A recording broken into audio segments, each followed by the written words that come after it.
So I haven't done my MBTI in a very long time, right? And I keep getting asked about this. The last time I did this test was like 10, 12 years ago. Oh, it's been that long? Yeah. I did mine probably about 5 years ago. Okay. So I found an online test that we can do for free. I sort of feel like a lot of the answers that I would have given for this when I was like, I don't know, 20 years old, have probably changed quite a bit. That's a long time ago. It's a long time ago. Yeah. Yeah. And I feel like these things kind of change. So let's have a look. You regularly make new friends. I mean, I think that's like a hard agree for me. That's like a hard agree for me. Yeah, for sure. I don't... Like, who was saying, I think it was like Leslie, like my sister, who was saying, because we went to a restaurant and made friends with them, and apparently she was just like, well, of course you did. You know, and it's just like, yeah. How do you not go to a restaurant and make friends with the waiter?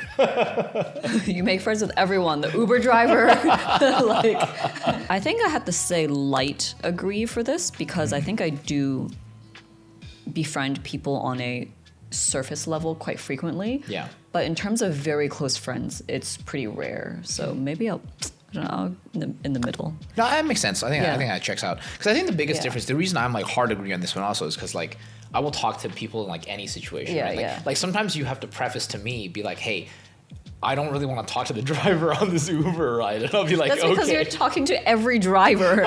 I'm like, I'm tired.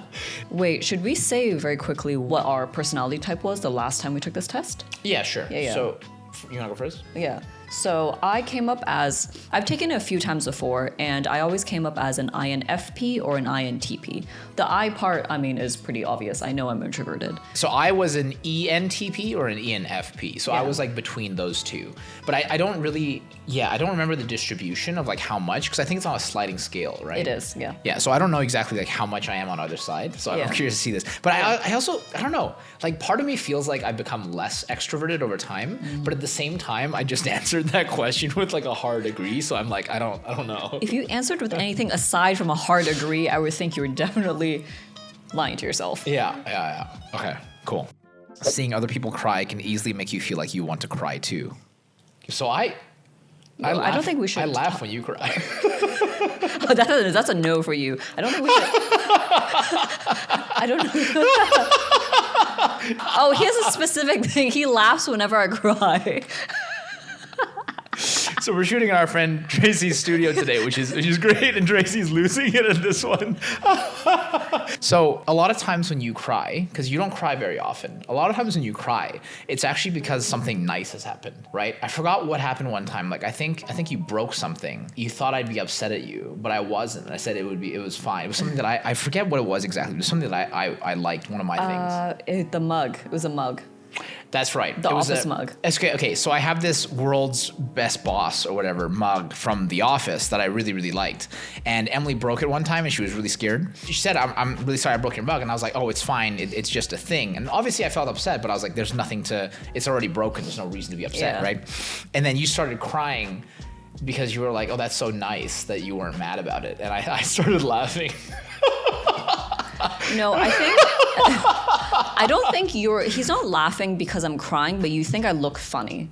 Yeah. I think you look cute when you cry. And it actually is like, it makes me laugh. Middle agree for me. Yeah, I think mine's not so deep. You usually stay calm even under a lot of pressure. I think I'm middle agree for this one. Middle agree also because I think it depends a lot on the context. Yeah. I had no issue with this in high pressure work situations, but I think for maybe life stuff is slightly different. Yeah, I think that's where we differ actually, because I think I'm much more calm when it comes to life stuff, but like work pressure and anxiety like got to me more than it did to you probably. You had way more stamina and like fortitude in that regard than I did, I think. Yeah. At social events, you rarely try to introduce yourself to new people and mostly talk to the ones you already know. So I'm going to put myself on middle disagree on this one. And this is where I think there's a bit of nuance. This is where if I'm not feeling particularly social, I probably will stick to people I know. But for the most part, I am introducing myself to like almost everybody there. Yeah, I actually have to go middle on this one because it also depends on my mood. Sometimes I spend a lot of time in social situations talking to people I don't know, but it really depends on my mood. Yeah.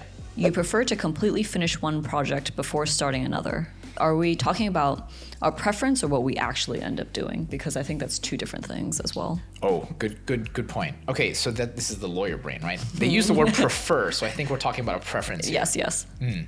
I think I'm gonna go for light disagree, because I think generally speaking, I do like to finish things, but at the same time, I like to have several projects going on at once. Like I like to do several things at once. Yeah. I am actually going to go middle on this one. I actually have no preference.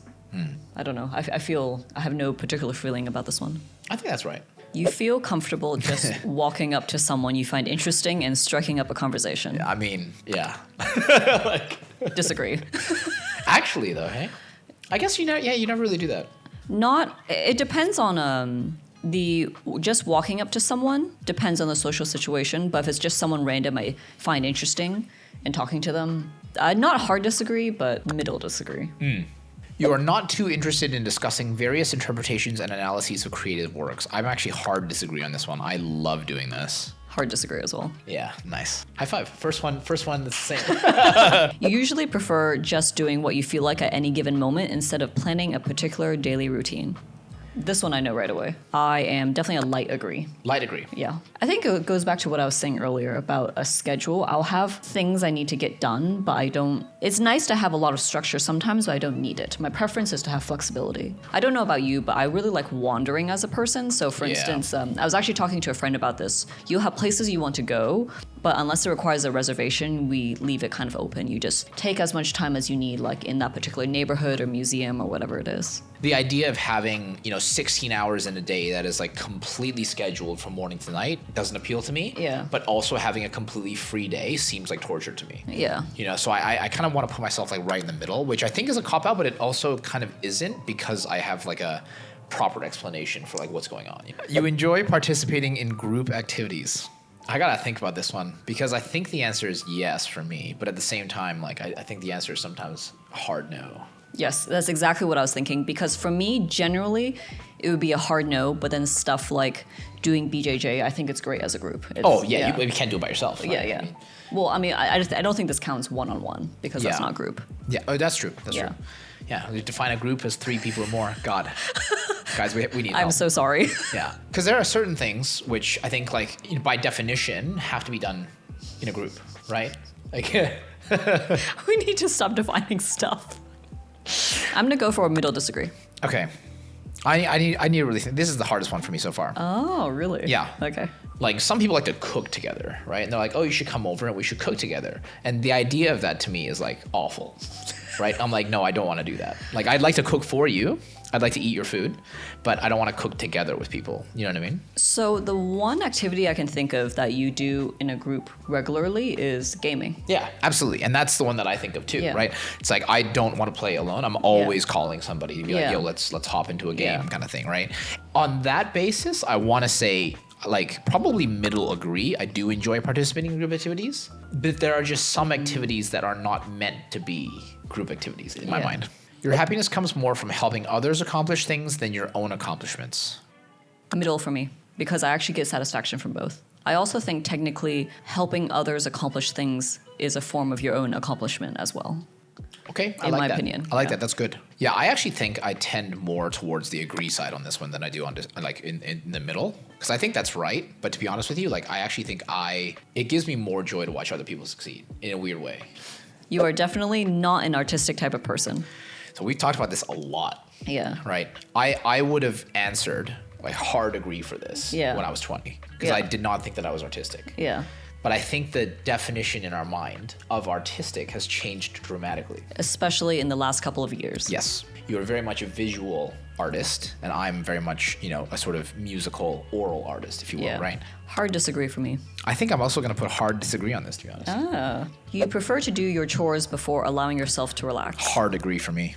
That is always my preference. Like the dishes, I get them done and then I can chill, But when they're there, I can't chill. I was instinctively going to go for disagree, but I realize in practice a lot of times I actually do my chores before I relax because, for instance, it's like I don't like when there's a lot of clutter in the living room. Yeah. So I don't want to relax until I remove that. Otherwise, I'm looking at that. So light agree. You enjoy watching people argue. This was an occupational hazard before. Yeah, I mean, not across the board, but I mean, I think this one's a bit difficult in the sense that it was part of my work before. Well, did you enjoy it? Did you enjoy it? Yeah, that's why I went into litigation. Middle agree.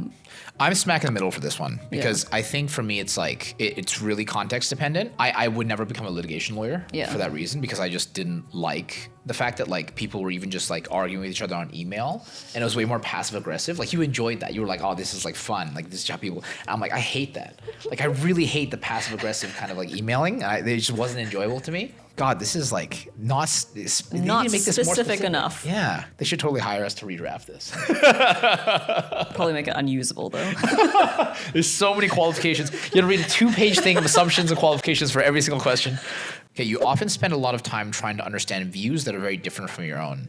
Yeah, I mean, I'm going to put myself in hard degree for this. And I think that's also like a self-selecting quality probably for people that want to be lawyers. Like you have to be able and willing to understand that there are going to be views that are wildly different from your own, and actually find that fascinating. Yeah. I think also hard agree with me for that, because I think it's just being able to differentiate between, oh, I might believe in, like, see something this way, but I also need to not, for instance, listen to what the client is saying and be like, oh, I think that's dumb. You like try to be like, okay, I see your point. This is how I can help you. It's not about my own views. And I do think like even for like deals and stuff before, it was like you have to understand what your client wants. You have to understand their position, but you also have to understand the other side's position, right? Because if you don't understand it, and if you don't really take time to like understand what the objective is for any party in a transaction or any type of thing, then it becomes very difficult to do your job, right? Because you can't even advise people properly if you don't understand what everybody's trying to get out of it. Yeah. That's a very important thing. So I think it's like, if you're not fascinated by that, if you're not interested in that, then I think it's a very hard career. Yeah. Way, Okay, last one. You want to read it? You feel confident that things will work out for you. This is an interesting one. It is. You know what's funny? I actually think that I was more confident about this when I was younger than I am now. I feel more confident in my own ability right now than I ever have before, right? And I feel more confident in like just myself as a person than I was when I was younger. But I don't have that same level of like hubris that I think I had when I was younger. And I do think there are things that are outside of my control that I can't control for. So I think I'm going to put myself on light agree, because I do think so. Yeah. So I feel like even though I have confidence in my ability, I do feel a sense of like apprehension or like, I guess, lack of confidence towards the fact that like, you can't control what opportunities you get. You can increase the likelihood that you'll get an opportunity, but you can't guarantee that you'll have an opportunity. Yeah. So I think mine is the reverse. I probably will go with middle agree for this, or maybe light agree, but for a different reason than you. Because I think mine, it went from more like disagree to agree. I think I've just had a slightly different trajectory that's taught me that I can likely figure it out, whatever it is. Cool. Okay, results time. I'm going to... Oh, did yours change? Yeah, I'm now a J at the end. Okay, so what are you? Which is very interesting. I am an INFJ. I am an ENFJ, so we were exactly the same, except for I and E. Yeah, so I've changed from the last letter. It has changed to a J. Oh. As well. Yeah, I'm the protagonist. I am advocate. What's the description on yours? Protagonists are inspiring optimists, readily taking action to do what they feel is right.